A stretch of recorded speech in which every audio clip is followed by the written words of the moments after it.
Christ this morning as we come this Palm Sunday. It was a number of years ago, 2011, that I received what looked like an official letter in the mail. I don't know if you've received a letter like this before, but it looked important. And as I opened up this letter, it read this way: Dear James Dallin, you have been selected for jury duty. I was excited. I can't tell you how excited I was. I told other friends that I'd been selected for jury duty. And they said, I lived in this county my whole life, and I've never been selected for jury duty. I felt somewhat privileged, somewhat happy with myself. I was special. I had been selected. That's not a bad thing to be chosen. I show up on the assigned day. There's a penalty you realize if you don't show up on that day. I didn't want anyone knocking on the preacher's door and making the newspaper that way. So I show up, and there's around, 30, 40 people in the room. The town that we live in is 5,000 people or so, and about 10% of the town attends our church on a given Sunday. So I know a few people from our church. There's a few people I know from Rotary. I'm on the board in Rotary, so I know a few people from Rotary. A few people who are business people in town, and there's a few strangers as well in the room. The judge opens up. Of course, we all have to stand up. I'm dressed like a preacher should be dressed in the room, but there are some people who are rather dressed down for the occasion. We all sit down, and the court begins to describe what is going to be our case. Should we be selected to the jury? The case is going to be a 50-year-old gentleman, around 50 years old, who is accused of, in a drunken state, beating up his own father, who was in his late 80s. All of a sudden, the mood changed in the room. The lawyers went to work on choosing the jury, and I didn't know what would happen that day. I guess it kind of took me by surprise. I was learning the whole process. But all of a sudden, to select the jury, we were going to be addressed with questions. And the lawyers turn to us, and the judge turns to us and begins to, it feels like, put us on trial. I'm about 2/3 of the way through the group. I'm taking mental notes on what's going on in the room. It's getting rather awkward. 2 ladies are dismissed. Because as the judge asks some rather pointed and, I would admit, personal questions, one of the questions he asks is there any history of abuse in your family? One of them I know faintly familiar from town raises her hand, tells her story, and is dismissed. There's a part of me that squirmed in my seat and faced and grimaced, and I thought, hey, wait a second here. We're innocent. We're not on trial here. There was another young lady. She was one of those that was rather underdressed for the occasion. And he asked the question, has anyone ever been accused of drug charges or alcohol-related charges? And she raised her hand. And she laughed rather unrespectfully to the judge because she had been in his courtroom before. She was dismissed.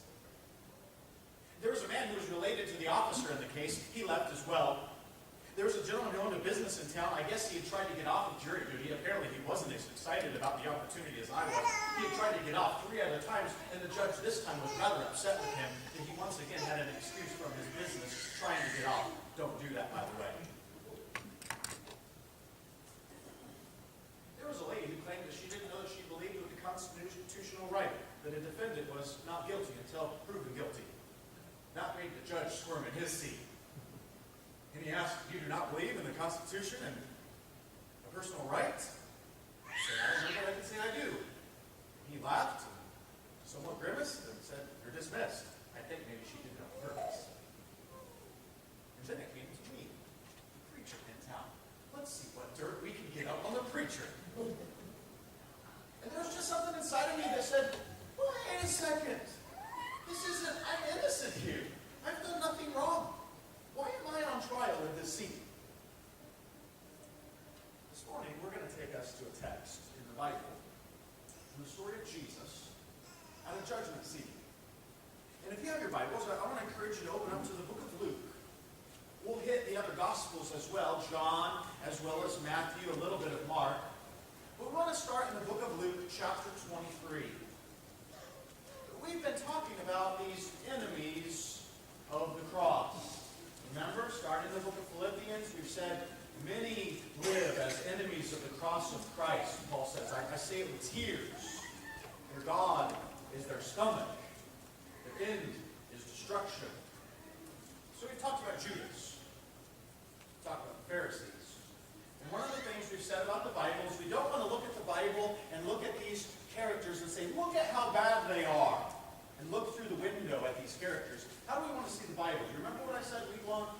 We want to see it as a mirror. And we want to ask, what is it God is trying to teach me about my own heart through this person in the Bible? Is it possible that there is a part of me,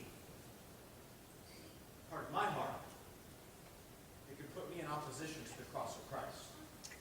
So today we want to look at this character, Pilate.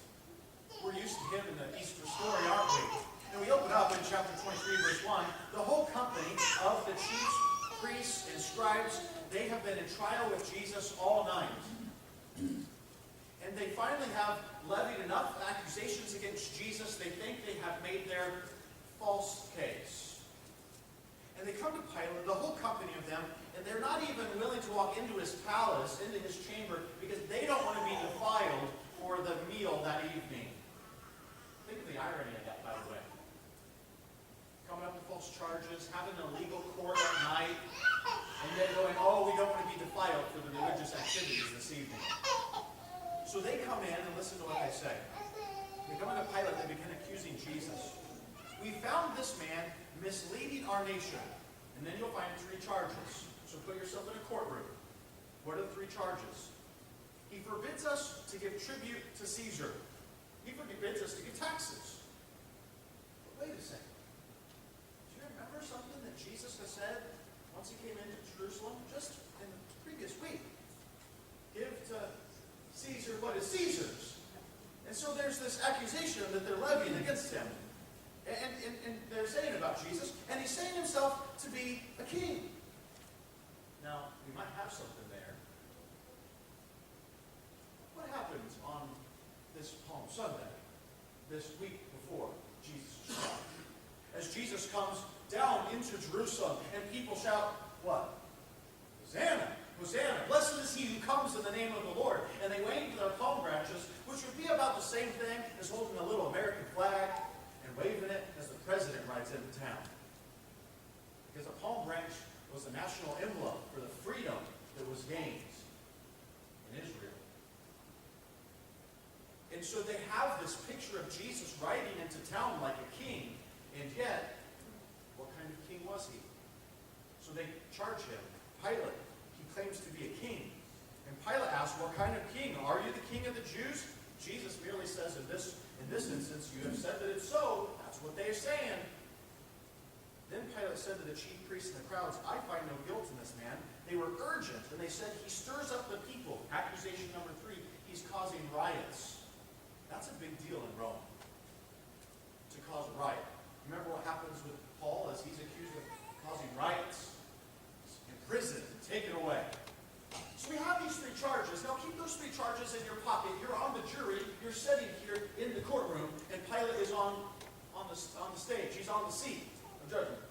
There's going to be a 4th charge a little bit later. So these 3 charges are brought before Pilate, and Jesus is accused of misleading the nation of Israel. It's Pilate's job to keep the peace in Israel.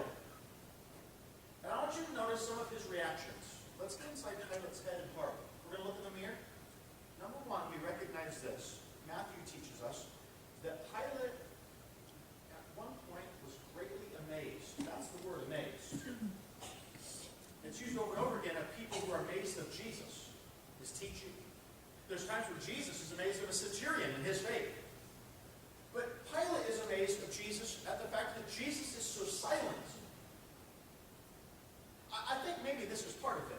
They're accusing Jesus of being a leader of a riotous rebellion. And yet he's the one being quiet, and there's this crowd of people and the leaders raising up the what looks like a rebellious riot. And Pilate is somewhat amazed at the paradox here. Here's this man, like Isaiah. Can we go back to Isaiah? He's silent. Why? In front of his accusers. It's prophesied in Christ that he would be. And it amazes Pilate. Another thing, Pilate was a good politician, I think. And one of the things that he picks up on, we see in Matthew as well as in Mark, is he's able to read people. You ever been able to read people and just kind of been uncertain about their motives? Right? Maybe it's your teenager comes in and asks the keys for the car. Mom, can I have the car? And you go, why? You want the keys to the car. And these people bring Jesus in front of Pilate, and Pilate, he notices this. And he realizes it is out of envy. That's the word, out of envy, that these leaders are bringing Jesus in front of him. Why envy?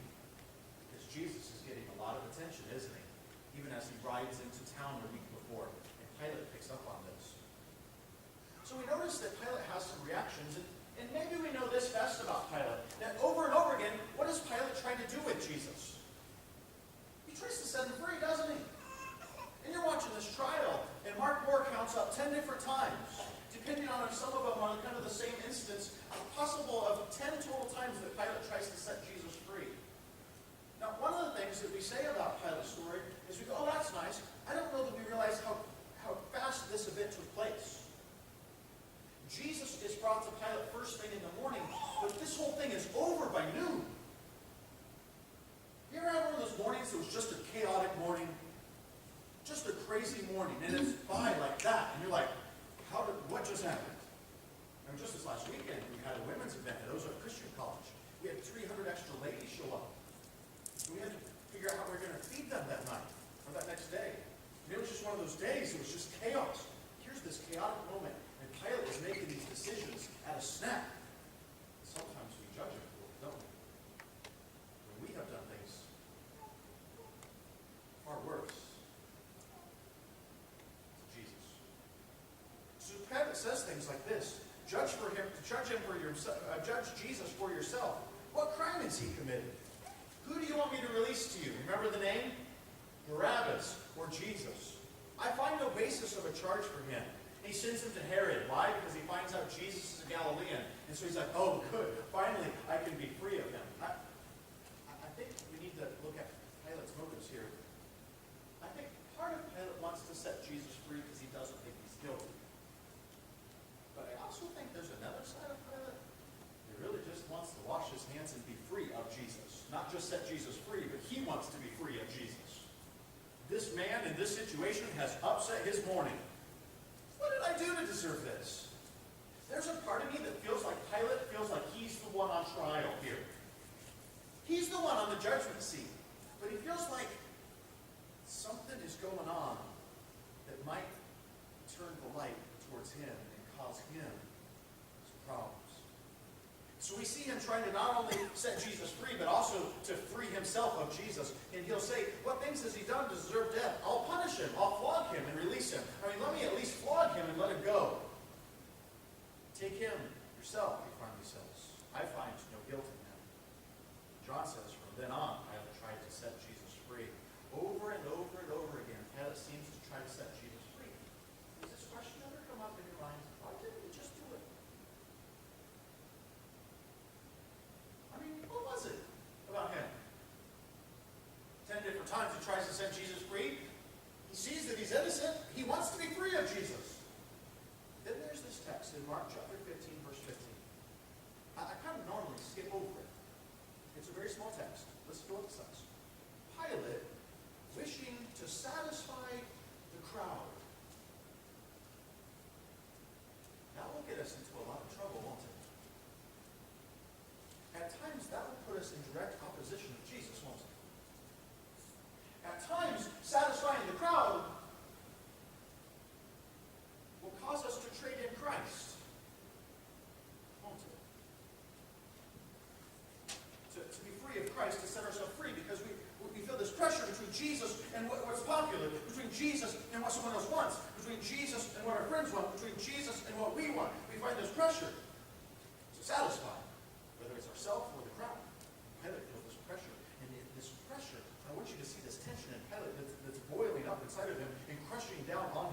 wants to satisfy the crowd. He wants to be free of these Jewish leaders that are coming at him again and again with these accusations of Jesus. And then Matthew 27:19 says his wife comes out. I wonder how he dealt with this moment. While he was sitting on the judgment seat, his wife said word to him. Have nothing to do with this righteous, meaning he is right. He has done nothing wrong. This righteous man, because I've suffered much today from him because of a dream. So his wife has a dream. Now Pilate's most likely fairly superstitious. So now he has his wife dreaming about this man. Now, I don't know, maybe God just planted the dream and she had never heard of Jesus, didn't know he was even on trial, and God planted this dream. Can God do those things? Yeah. You remember the story of Jesus' birth. Maybe it's that she heard that soldiers were going out to arrest Jesus the night before. I mean, most likely it was some of Pilate's soldiers that would have gone out with the Jewish leaders and with Judas. Maybe she had heard that. And kind of like you, when something gets planted in your brain, sometimes you dream about it that night, don't you? Well, whatever the case, there's this dream. This man is righteous. So there's this tension. This man is silent. I think that he's not guilty. My wife says to set him free, have nothing to do with him. Wash your hands of him, she says. I've had this dream and I've suffered. The word there, suffer, is the same word of persecution, suffering, deep suffering. I've suffered because of him. And then we have Pilate's political past. I want you to see this pressure that's boiling down on Pilate as these Jewish leaders are pushing Pilate into a corner. 10 different times he wants to set him free, and they keep coming back to him. And I think part of it's because of Pilate's political situation. Pilate's only been in office here in Judea for about 4 to 7 years at the time, depending on where we date the crucifixion. One of Pilate's first actions in Jerusalem, you might find this interesting, was for about 20 years, no other leader, Roman leader, had done this. But he told his soldiers at night, Pilate said, I want you to take not the stripped down shields and the Roman standards, the big eagles they would have on a pole that they would march in with. Normally they would kind of strip all that down to go into Jerusalem because, remember what God said, I don't want any images, any idols here. And so the Romans would have respected that and not brought those things in. Pilate said, who cares? It's nighttime, you all take them in and surround the city with them, fill the city with all these standards and shields, all of them with icons on them, and images on them, and effigies on them. And the Jews woke up the next day, and there was chaos in the streets because of Pilate's actions. Pilate also introduced coins for the first time into Jerusalem, minted coins, that had Roman pagan religious symbols on them. It freaked everyone out, as you can imagine. There's another time where Pilate brought in gold shields that were dedicated to the emperor of Rome, Emperor Tiberius. And he said, let's hang these in Herod's temple, in Herod's palace. Herod the Great had built a palace. Let's hang these in here. And again, the Jewish people freaked out. Here's what happened. When they would oppose what Pilate said, one time they all came and circled his palace where he was at in protest. So you can imagine a protest around. He had some of his Roman guards dress up in Jewish clothing. And they had bats underneath this clothing. And he said, when I give you the cue, I want you to just start taking people down. You've seen this in the news, haven't you? And so the people are out there protesting one of Pilate's actions. And all of a sudden, guards start picking out clubs out of their garments and start beating Jewish people down. And people are dying on the streets because of Pilate's actions. There's another time that the Jews come to protest one of Pilate's actions. And he says, I will kill any of you who are still here in just a matter of moments. And so the Jewish people who were there protesting lay down and put their necks out, basically saying, do it. We dare you. Historians Josephus and Philo tell us that there's a time when Pilate stole money out of the Jewish temple treasury, offering money. Could you imagine if that happened? Politics in Joplin are sometimes a little bit this way. Politics in our nation are this way. Could you imagine if someone came to Glenville Christian Church, just took up the offering, said, we need this to build a road outside. Pilate took it to build an aqueduct. People freaked out again. So over and over again, Pilate, both before and after this Jesus incident, it was known as a person who was full of briberies and insults and willing to go through personal injuries to get what he wanted. And In fact, Pilate even said that he was afraid the Jews would go tell Rome. He was also known for executions without trial. So the Jewish people knew this. Now I want you to picture Pilate. His wife has come out. Here's this man who's innocent. But he might lose his power. He might lose his position. If word gets back to Rome that he has lost control. So John chapter 19, verse 7 says this. As one more accusation. Remember the three? What were the three? You remember the three accusations? Number one, he says you don't have to pay taxes to Caesar. Number two, he claims to be a king. Number three, he's causing a riot. Here's number four, John 19, verse 7. The Jews answered him, we have a law that according to our law, that he ought to die because he has made himself the Son of God. Whoa. That's a big accusation. Not for Pilate, but for a Jewish person.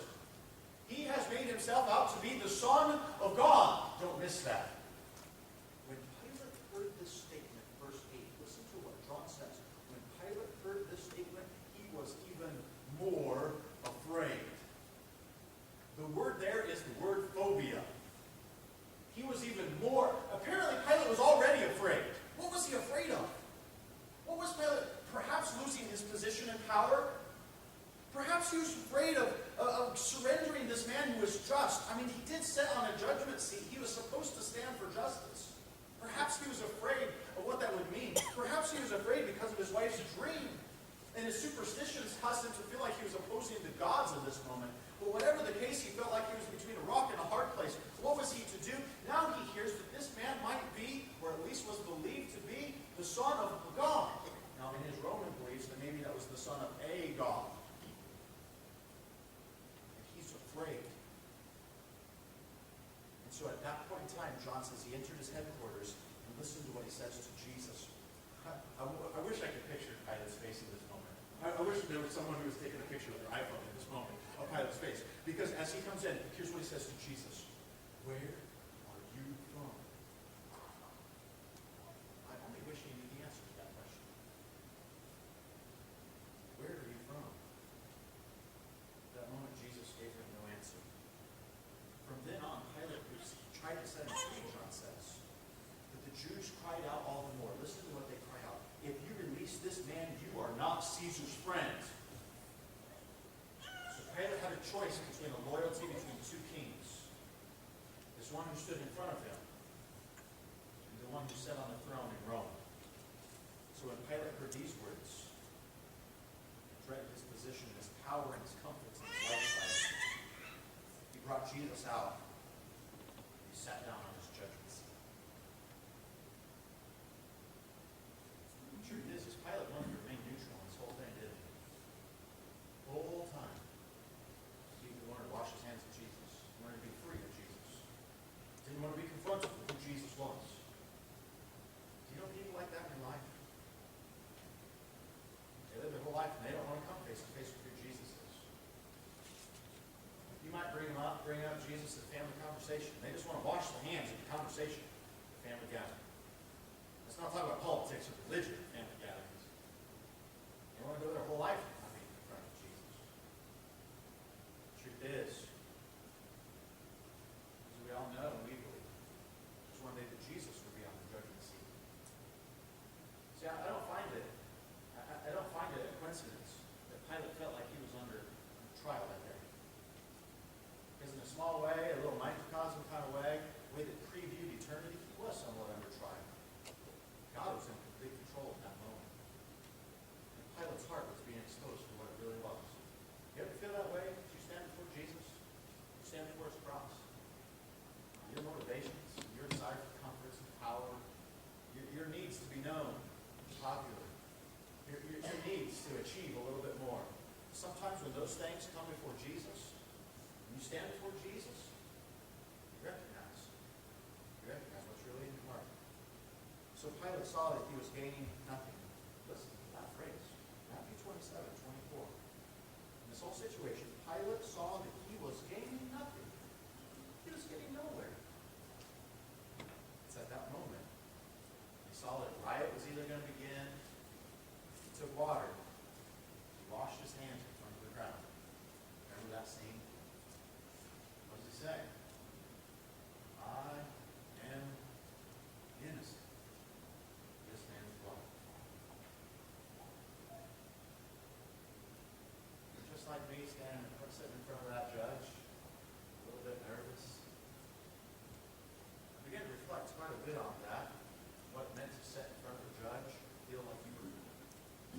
judged? What questions will he ask? I wonder. I don't have drug-related charges or anything like that in my past. There's things I wouldn't want to be aired out. There's enough RWD to do all this. The reality is one day we will stand before a judge, set before a judge. And we won't be innocent of Christ's blood. But I'm thankful that we will be innocent because of his blood. I don't want to take that blood for granted. Can I close with this story? I was standing in the back of the church auditorium. It was communion time. I was the preacher, and so I was preparing to give the closing announcements. A lot of things were going through my mind. I mean, that's at least where I was at. I just preached the sermon. I'm sure it had something to do with Jesus. I had the communion cup in my hand. I had eaten the bread that was passed by me. And as I was waiting on everyone else to be served, my brain just started moving on to other things. And I dropped, maybe it was a pen. I think I dropped a pen on the ground. And I'm holding the communion cup in my hand. And I just in that moment reached down to grab that pen in my hand. Have you ever done this with something that was liquid in a cup where you reach down and you don't like adjust the trajectory of where the cup is supposed to be sitting? And so I reached down, and as I did, I poured the communion juice on the carpet. Which first of all I thought, uh-oh, the janitor's not going to like me.